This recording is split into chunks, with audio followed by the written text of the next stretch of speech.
Welcome friends, आज हम discuss करने वाले हैं इन्वायरमेंट एंड इकोलॉजी। तो आज का हमारा क्विक सेशन जो रहेगा, क्विक रिवीजन, वो इन्वायरमेंट और इकोलॉजी पर रहेगी, जेके पुलिस सब इंस्पेक्टर के सिलेबस के अकॉर्डिंगली। आइए स्टार्ट करते हैं। सबसे पहला क्वेश्चन है द फाइनल और stable community in ecological succession. Ecological succession आपने सुना होगा, इसकी जो फाइनल स्टेबल कम्युनिटी होती है इसको क्या कहते हैं, जल्दी से आंसर करें। That is climax community. मैं आपको बता दूं, फर्स्ट जो कम्युनिटी होती है वो पायनियर होती है, सेकंड जो होती है वो शेयर जिसको ट्रांजिशनल कम्युनिटी भी कहते हैं, और फाइनल जो होती है वो third one climax community, final community कहते हैं इसको। Herbivore is also known as, herbivores को हम कह सकते हैं फर्स्ट ऑर्डर कंज्यूमर। तो कंज्यूमर जो है उसकी तीन टाइप होती है, मैं अभी आपको बताता हूँ। उससे पहले भी आपको ये चीज़ बता देता हूँ, बायोटिक कंपोनेंट जो होता है, बायोटिक कंपोनेंट ऑफ इकोसिस्टम, उसके तीन पार्ट होते हैं, producer, consumer and decomposer. Producers में ऑटोट्राफ्स आते हैं, ऑटोट्राफ्स जो अपना फूड खुद बनाते हैं जैसे ग्रीन प्लांट्स वगैरह, और कंज्यूमर्स में हेटेरोट्राफ्स आते हैं जो अपना फूड नहीं बना सकते, they can not prepare their own food, they depend upon other. Example आ गई इसमें एनिमल्स।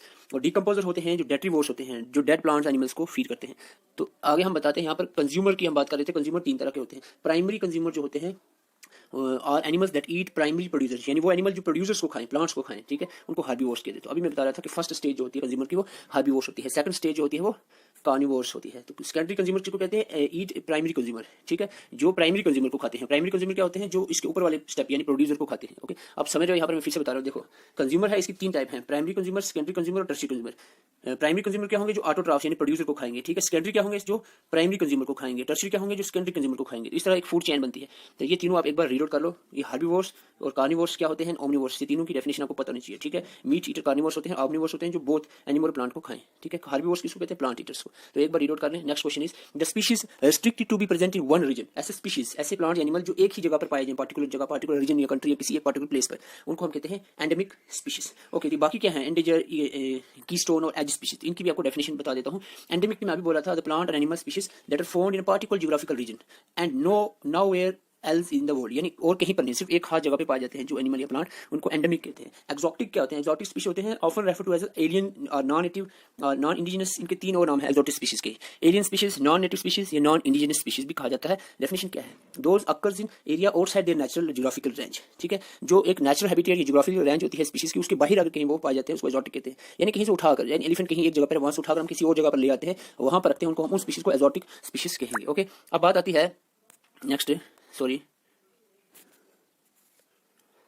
तो अब बात आती है यहाँ पर इंडेंजर्ड स्पीशीज की। इंडेंजर्ड होते हैं species consider to be facing a very high risk of extinction, जिनको बहुत ज्यादा खतरा है एक्सटिंक्शन का, खत्म होने का, तो उन स्पीशीज को हम इंडेंजर्ड कहते हैं, इंडेंजर्ड स्पीशीज, ठीक है। तो की स्टोन स्पीशीज किसको कहते हैं, बड़े इंपॉर्टेंट होते हैं इकोलॉजिकल बैलेंस मेंटेन करने के लिए। Keystone species, keystone species are those which have extremely high impact on particular ecosystem related to its population, यानी पॉपुलेशन में इनका बहुत इंपॉर्टेंट रोल लेते हैं। जैसे लाइन को भी हम की स्टोन स्पीशीज मान सकते हैं, एक इकोसिस्टम में इसका होना बहुत जरूरी है, बैलेंस मेंटेन कर रखता है।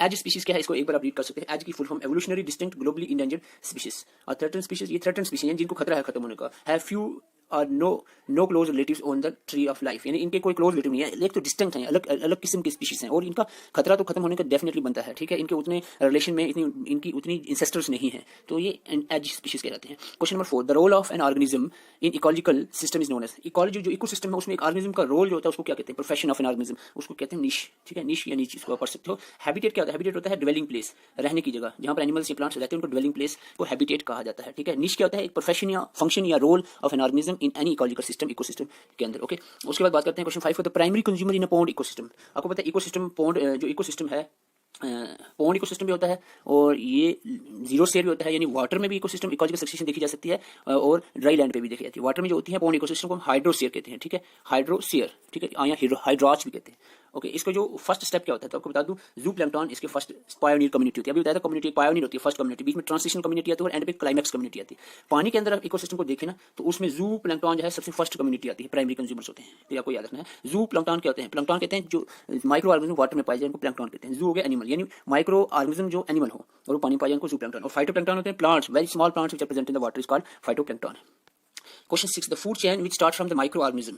तो फूड चेन की दो टाइपें होती है, आपको पता है, एक होती है ग्रेजिंग, होती है डेट्रिटस। तो जो माइक्रो ऑर्गेनिज्म से स्टार्ट होती है उसको हम डेट्रिटस कहते हैं, डेट्रिटस फूड चेन। ओके, तो ग्रेजिंग फूड चेन कहां से स्टार्ट होती है, प्लांट से। The food chain start from livings या plants is called grazing food chain, और the food chain start from micro organism, या फिर हम कह सकते हैं food start from dead animals और प्लांट्स एनिमल्स, या डेट्रिटिस उसको हम कहते हैं जो डेड प्लांट्स एनिमल्स से स्टार्ट होती है, या फिर माइक्रो ऑर्गेनिज्म। तो फर्स्ट स्टेप एक्चुअली में डेड प्लांट्स एनिमल्स होता है, उनको माइक्रो ऑर्गेनिज्म फीड करते हैं, उनको small fish then large fish, एक फूड चेन बनती है। इस फूड चेन को डेट्रिटिस फूड चेन कहते हैं। तो ग्रेजिंग फूड चेन सिंपल है, जैसे कि ग्रास है, ग्रास को ग्रास होपर ने खाया, देन उसको फ्रॉग, फ्रॉग को स्नेक, स्नेक को हाक, एक फूड चेन। एक सिंपल फूड चेन कहूँ 3 लेवल की, तो ग्रास, ग्रास को गोट ने खाया, गोट को टाइगर या लाइन ने खा लिया, तो ये एक सिंपल फूड चेन होगी, ठीक है, ग्रास, गोट, टाइगर। तो इस जो फूड चेन को ग्रेजिंग कहते हैं, ग्रास, गोट एंड टाइगर वाली। Biotic component of environment does not include, तो आपको बता दूं बायोटिक कंपोनेंट लिविंग कंपोनेंट को कहते हैं। तो आप देख सकते हो soil is not a living component, तो ये क्या है, ए बायोटिक कंपोनेंट है, ठीक है, ए बायोटिक कंपोनेंट। तो बाकी तीनों ये बायोटिक कंपोनेंट है इकोसिस्टम।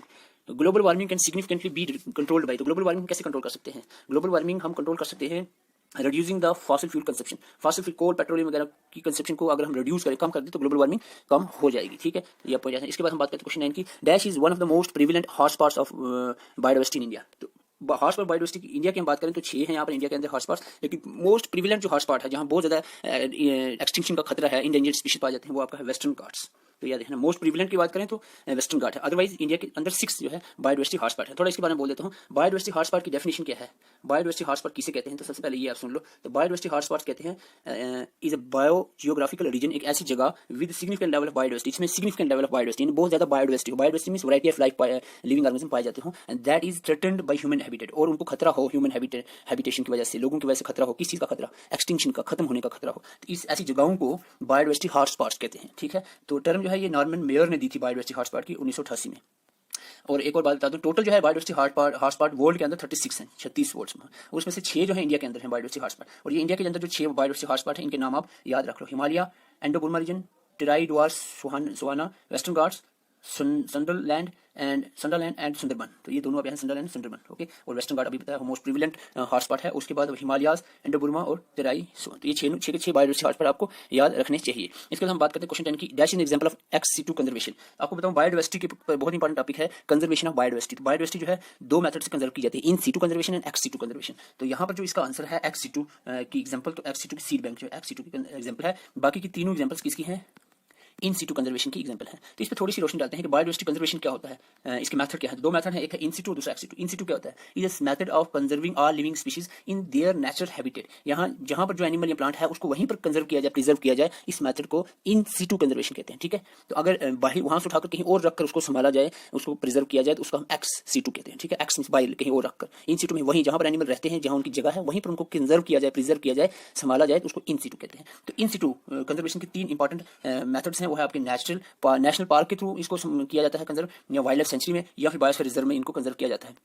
तो इनमें लिटिल डिफरेंस में बता दूं, नेशनल पार्क में क्या होता है कि प्लांट्स एंड एनिमल दोनों को कंजर्व किया जाता है, और यहाँ पर नेशनल पार्क में जो ग्रेजिंग हो गया, कटिंग ऑफ फॉरेस्ट हो गया, प्राइवेट ओनरशिप राइट हो गया, ये अलो नहीं होते, ठीक है। क्या नहीं होते, ग्रेजिंग यानी मवेशी को चराना, कटिंग ऑफ फॉरेस्ट दरख्तों को काटना, और प्राइवेट ओनरशिप राइट यानी नेशनल पार्कों को खरीद नहीं सकता प्राइवेट बंद, ये तीनों चीजें यहाँ पर अलो नहीं है। वाइल्ड लाइफ सेंचुरी में क्या होता है, सिर्फ एनिमल्स को प्रिजर्व किया जाता है, एनिमल्स को, ठीक है। और यहाँ पर जो ये एक्टिविटीज हैं, यानी ग्रेजिंग आ गया, कटिंग ऑफ फॉरेस्ट आ गया, और प्राइवेट ओनरशिप राइट आ गया, ये तीनों चीजें अलो होती हैं सम लिमिट पर, सम एक्सटेंट तक अलो होती हैं, कुछ हद तक। बायोस्फीयर रिजर्व की बात करें तो ये एक अलग सिस्टम है। बायोस्फीयर रिजर्व में मल्टीपर्पज होते हैं, ये एरियाज गवर्नमेंट मेंटेन है, तीनों एरियाज मल्टीपर्पज होते हैं, इसमें प्लांट, एनिमल, माइक्रो ऑर्गेनिज्म सबको कंजर्व किया जाता है, और इसके साथ यहाँ पर हैबिटेशन भी कुछ हद तक अलो होती है। बायोस्फीयर को 3 पार्ट में डिवाइड किया जाता है, ठीक है। कोर जोन आ गया, बफर जोन आ गया, ट्रांजिशन जोन आ गया, ठीक है। तो कोर जोन में अलो नहीं होती कोई भी एक्टिविटी, बाकी दोनों जो जोन्स हैं बायोस्फीयर के, उसमें एक्टिविटीज कुछ हद तक अलो होती है। एक्स-सिटू की बात करें तो एक्स-सिटू होता है कंजर्व करना एनिमल्स और प्लांट्स को और साइड देना हैबिटेट, और साइड यानी जहां वो है वहां नहीं, वहां से उठाकर कहीं और, जैसे एक एनिमल जंगल में रह रहा है, वहां से उसको उठाकर जू में रखकर हम संभाल रहे हैं, कंजर्व कर रही गवर्नमेंट, तो उसको हम एक्स-सिटू कंजर्वेशन कहते हैं। या मछली को तालाब से लेकर एक्वेरियम में रख दो, एक्स-सिटू कंजर्वेशन। बॉटनिकल गार्डन आ गया,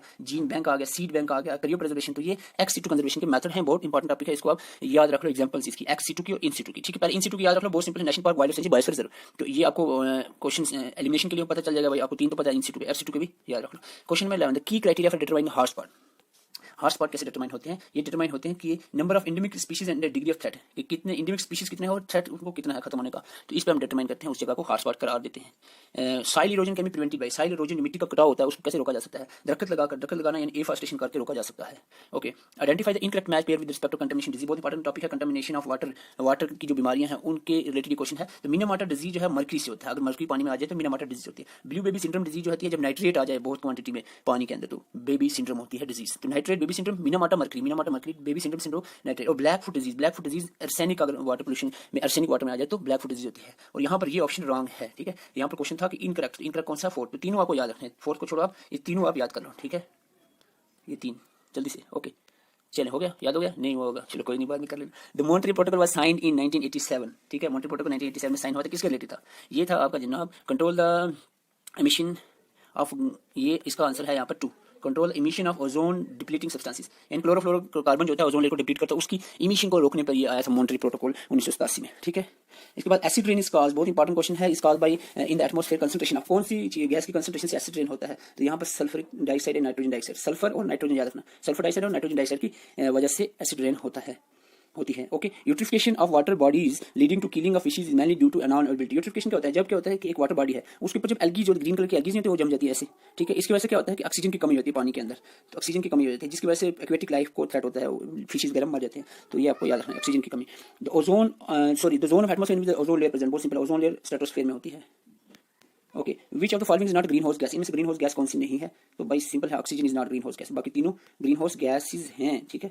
carbon dioxide, water vapour, methane, तीनों ग्रीन हाउस गैसेज हैं जो टेंपरेचर को बढ़ाती हैं। ओजोन लेयर पे मैं थोड़ा सा बोल देता हूँ, ओजोन लेयर क्या होती है, deadly poisonous gas ozone O3, इसका फार्मूला है, स्ट्रेटोस्फीयर में पाई जाती है और इसका काम होता है प्रोटेक्ट करना, अल्ट्रावायलेट रेडिएशन से बचाना है, एक शील्ड प्रोवाइड करना है, यानी अल्ट्रावायलेट रेडिएशन को वापस रिफ्लेक्ट कर देती है, जो सन से आती है ना अल्ट्रावायलेट रेडिएशन, यूवी रेडिएशन, उसको रिफ्लेक्ट बैक करती हैं, जमीन पर नहीं पड़ने देती है। अगर जमीन पर पड़ जाती हैं रेडिएशन तो ये हाईली डैमेजिंग होती हैं ऑर्गेनिज्म के लिए। For example skin cancer, human के अंदर, इंसानों के अंदर स्किन कैंसर काज कर सकती है, कौन, अल्ट्रावायलेट रेडिएशन अगर आ जाती है, तो ओजोन लेयर से हमें इससे बचाती है। इसकी डिप्लेशन, ओजोन लेयर की डिप्लेशन किसकी वजह से होती है, क्लोरोफ्लोरोकार्बन की वजह से, CFC की वजह से, ठीक है। CFC रेफ्रिजरेटर्स हो गया, फायर एक्सटेंशंस हो गया, इनमें से रिलीज होती है CFC, क्लोरोफ्लोरोकार्बन।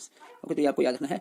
इसके बाद हम बात करते हैं the process of converting wet waste into manure. जो वेट वेस्ट होता है जिसको सीवेज कहते हैं, सीवेज होते हैं नालियों की जो गंदगी होती है, गंदा वेट गीला कचरा, तो उससे हम क्या बना सकते हैं, मैन्योर कैसे बना सकते हैं, सो उस प्रोसेस को क्या कहते हैं, composting is the process of converting wet waste into manure, खाद बनाते हैं वेट वेस्ट, इसको कंपोस्टिंग कहते हैं। डिफॉरेस्टेशन जनरली डिक्रीज, डिफॉरेस्टेशन होती है तो क्या चीज कम होती है, डिफॉरेस्टेशन से देखो ग्लोबल वार्मिंग तो होती है, साइड इरोजन भी होती है, डिफॉरेस्टेशन, ड्रॉट भी पड़ते हैं, रेनफॉल जो है इसका करेक्ट आंसर, डिफॉरेस्टेशन से डिक्रीज क्या चीज होती है, रेनफॉल कम होती है डिफॉरेस्टेशन से, ठीक है। क्यों कम होती है, क्योंकि डिफॉरेस्टेशन होगी, पेड़ काटे जाएंगे, ट्रांसपायरेशन नहीं होगी, transpiration, loss of water from trees in the form of vapours, तो जो ट्रांसपायरेशन से वेपर निकलते हैं प्लांट से, वो आसमान में जाते हैं, बादल बनते हैं, बादल से बारिश होती है, समझ गया। दरख्त काटोगे तो रेनफॉल कम होगी। First national park develop India, सबसे पहली नेशनल पार्क जो थी वो कौन सी थी इंडिया में, जिम कॉर्बेट नेशनल पार्क।